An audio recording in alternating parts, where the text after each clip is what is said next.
Thank you, Willis, for writing that song and for singing it. Thank you. Yeah.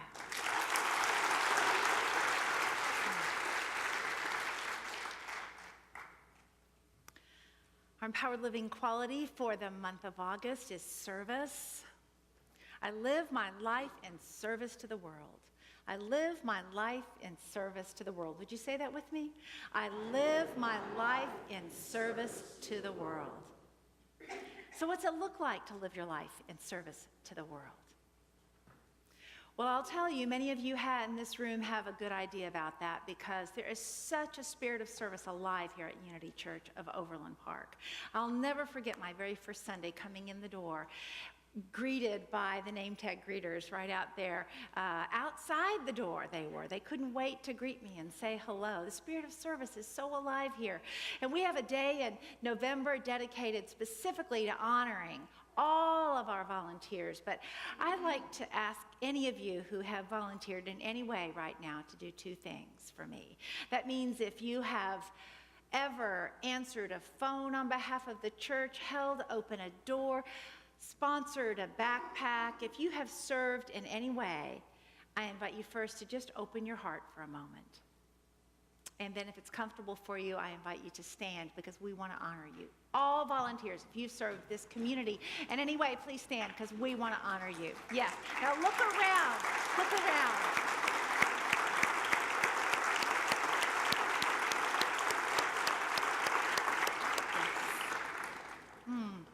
Yeah. Living a life of service to the world means knowing that every person is precious and every task is sacred. Every person is precious. Every task, every action is sacred. And I think about the story of Albert Schweitzer. Albert Schweitzer was the great humanitarian who did so much good helping impoverished children in Africa. And back in 1952, he was awarded the Nobel Peace Prize. So he had flown in to be honored, and there were journalists all waiting to greet him. They were there with their cameras and their questions, all ready to honor this great humanitarian. And you got to understand, Albert Schweitzer was tall. He was 6'4". So he gets off the plane, and he's walking over to where this great big entourage is, all waiting to greet him, when he realizes that there's a small elderly woman who needs help with her bags, whom no one else seems to be paying attention to. So he asks the photographers and the reporters to wait just a minute while he goes, helps the woman with her bags, gets her settled where she needs to go, and then comes back. And when he comes back, he apologizes to them for making them wait. And one of the reporters wrote after that, the reporter wrote, "That's the first time I ever saw a sermon walking." A sermon walking. Albert Schweitzer is the one who said the purpose of human life is to serve. The purpose of human life is to serve. But he not only said it, he did it. You see, living a life of service to the world, it's what we believe and think and say, but it's what we do. It's how we approach life. And I want to talk to you today about some ways of approaching life, some approaches to life that can help you get all the fulfillment that comes from being of service to the world. Because when you are of service to the world, when you live a life that is dedicated to service first, it is the most fulfilling life you can imagine because you're walking moment to moment as a spiritual practice. So the first way to approach life, a life of service to the world, is to be humble. I want you to take just a moment and just physically feel yourself become humble. Just make yourself a little smaller for a moment. Just feel that. Because it's when you make yourself just a little bit smaller that you realize that everyone is precious, that there's no levels or hierarchies of importance in the world, that everyone is precious and has the Christ in them. Absolutely everyone. There's a beautiful story about former President Ronald Reagan. And right after he had been shot, he was in the hospital. A few days had passed and he wasn't feeling well, but he was well enough to get to the bathroom, which he did. And then he started, splashing water on his face, and as he did, somehow the water went everywhere. And so he took some paper towels and was down on his hands and knees trying to clean up the water that he spilled. And someone came into his room at that time and said to him, "Oh, President Reagan, you don't need to be doing that. An aide will come in and do it." And his response was, I made this mess and I can clean it up. Living a life in service to the world means being humble and knowing that every task is sacred, even if it's wiping the water up off of the floor. And Jesus showed humility, didn't he? Do you remember that particular scene at the Last Supper, as told in the book of John, where Jesus decides he's going to wash the feet of the disciples? Now, you need to understand that was the custom. That it was the custom that when people would go into a home, they would wash their feet. Or maybe a host would have a servant wash the feet of the guests. But the host didn't do it. And here was Jesus being both host, if you will, of the dinner and servant, humbly wanting to wash their feet. Now think for just a minute, if you'd been walking in sandals through the dust and the dirt of the day, your feet would be dirty, and I don't know about you, but at the end of the day, sometimes my feet get pretty stinky, right? How would you feel if someone you greatly revered, someone you greatly admired, Jesus was there and saying, "I will wash your feet"? Well, Simon Peter said, "No, you will not wash my feet. You will not." He knew it wasn't appropriate, right? It wasn't appropriate for Jesus to do that. But Jesus poured water into a basin and began to wash the disciples' feet. Simon Peter protested, and then Jesus said, "Unless I wash you, you have no part with me. Unless I wash you, you have no part with me." Simon Peter then replied, "Then, Lord, not just my feet, but my hands and my head as well." So whenever we read a story in the Bible about Jesus, we know it's representing the Christ in our consciousness, the Christ in you, the light of the divine in you, that inner light that you are. And so what this is saying is that inner light that you are, the Christ that you are, wants to give in service to the world. And sometimes giving in service to the world means doing so humbly, making yourself small so that you can serve another person. So being humble is an important way to approach the world if you want to live your life in service to the world. The second thing I want to mention as an approach to the world is be kinder than is necessary. Be kinder than is necessary. And yes, some of you are writing. You may want to write these down in your bulletin or on little notepads in your pew racks there. Be kinder than is necessary. Now, how many of you have seen this book? It's called Wonder by R.J. Palacio. It's a book that's written as part of what they'd call young adult literature about an 11-year-old boy. The little boy's name is August, and August has a grossly and severely deformed face. And the book is all about how the friends in August's school, about how his sister's friend, his mom, his dad, about the thoughts that go on in their mind as they encounter August. And it's about the thoughts that goes on in August's mind as well. And it's a pretty realistic accounting because he is not immediately accepted by people at all.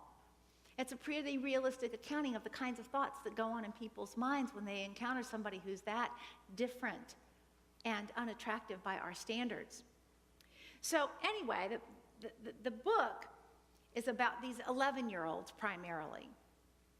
And at the end of the school year in this middle school, their principal, Mr. Tushman, gives an address, a graduation address.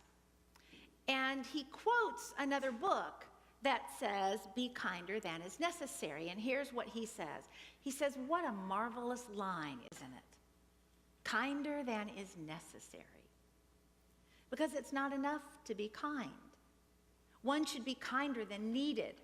Why I love that line, he says, that concept, is that it reminds me that we carry with us as human beings not just the capacity to be kind, but the very choice of kindness. The very choice of kindness. You know, I was thinking about how it is that maybe you come upon a door and you open it for the person who's right there behind you, and that's a kind thing to do. Or maybe you see that just a few yards away there's somebody else who's about to come, so you hold the door open for them as well. Or maybe you see that somebody's coming in struggling with bags and parcels, and so you actually help them with their bags, or you help the mom with the stroller get through the door. You know, I'm thinking about how it is that being kind is awesome, and how there is always an opportunity to be kinder than is necessary, to extend ourselves in ways that go beyond just the basics. And so he goes on to say, talking to the kids now, Mr. Tushman is talking to the kids at their graduation, and he says, and if you do this, if you act just a little kinder than is necessary, someone else, somewhere, someday, may recognize in you, in every single one of you, the face of God. How beautiful for those fictional 11-year-olds to hear that kind of an address. And I thought how important it is for us. If we're going to live a life of service to the world, then we're invited to be kinder than is necessary, kinder than our moms and dads told us we had to be, kinder than our, teacher in the 3rd grade told us that we had to be. What would it mean for you to be kinder than necessary today? So that brings us to the 3rd way of approaching the universe, which really relates to it. The 3rd way of approaching the universe, which is important if you want to live a life of service to the world, is to trust the abundance of the universe. To trust the abundance of the universe. Now, the reason I say it's related is that sometimes the reason that we're not kinder than necessary is that we don't think we have enough. We don't have enough time. We don't have enough money. We don't have enough personal strength. We don't have enough fortitude. We don't have enough creativity. We don't have enough whatever it is that we think it might take from us to be kinder than necessary, because we think that it's going to take something from us.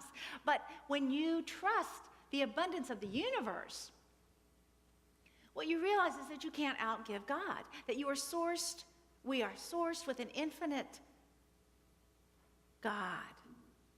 We are sourced with infinite love and wisdom and strength all the time. And one of the things that I love to do when I'm feeling particularly low or depleted is to go through the drive-up line at Starbucks and pay for the person behind me, right? It doesn't have to be Starbucks, it can be anywhere, but the thing is, by the time you've placed your order and you make it up to the window to pay for your order at Starbucks, they've already got the order of the person behind you, because there's almost always a line, right? So all you have to do is ask them, well, so what is the cost of that person's order this morning, and then you can pay that. And I love to do that. It feels so good, and after I do it, then I take off as quickly as I can, right? Without breaking speed limits, as quickly as I can, because I don't want to be thanked. I don't want them to see who it is. I just want to sort of imagine how they responded, and I feel better. Well, evidently, this is not such an uncommon thing to do. And so the baristas at Starbucks have actually noticed a phenomenon, that after the first person pays for the coffee behind them, then the other people will often continue to pay the gift. And it goes on and on and on. And so the baristas start to count. Oh, here's somebody that did it. Let's count, And there was a Starbucks in Baltimore where there was an unbroken chain of paid-for coffees of 150 people. Isn't that cool?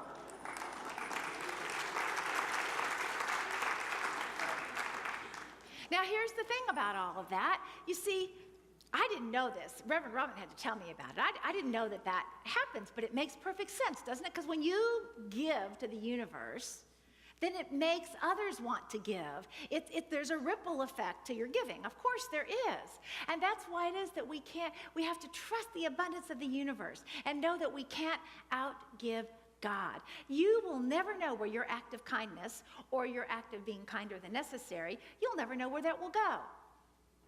But remember my first words of wisdom about being humble? So the next time I do this at Starbucks, I'm going to try to refrain from thinking, oh, I wonder how many people behind me will do this, right? Just give the gift and let the universe multiply it. That's how that works. Okay, so be humble. What was the second one? Kinder than necessary. You were listening. I forgot, but you were listening. And what was the third one?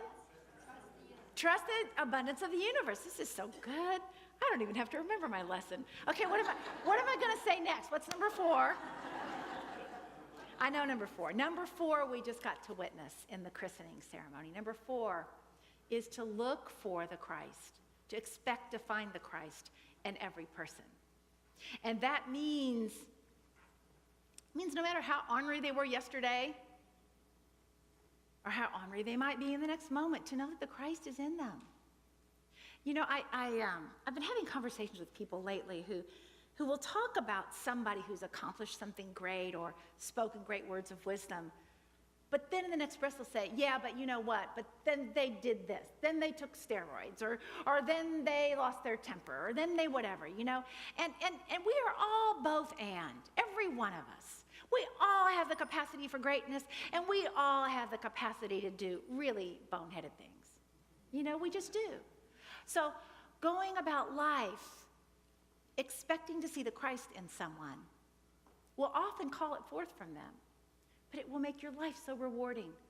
Do you remember that beautiful parable Jesus tells about the kingdom of heaven? He tells a bunch of them, of course, and in fact, this is in the book of Matthew. He's been talking about all these different parables of the kingdom of heaven, and then he tells one about a king. And he says that this is what the kingdom of heaven is like. And the king says to the people, I was hungry and you gave me food. I was thirsty and you gave me something to drink. I was a stranger and you welcomed me. I was naked and you gave me clothing. I was sick and you took care of me. I was in prison and you visited me. So the king is saying this to the people, and he's thanking them for it, and the people are very confused. They don't remember ever having done any of this for the king. But then the king says, and these are the words that you probably know, truly I tell you, just as you did it to one of the least of the members of my family, so also you did it to me.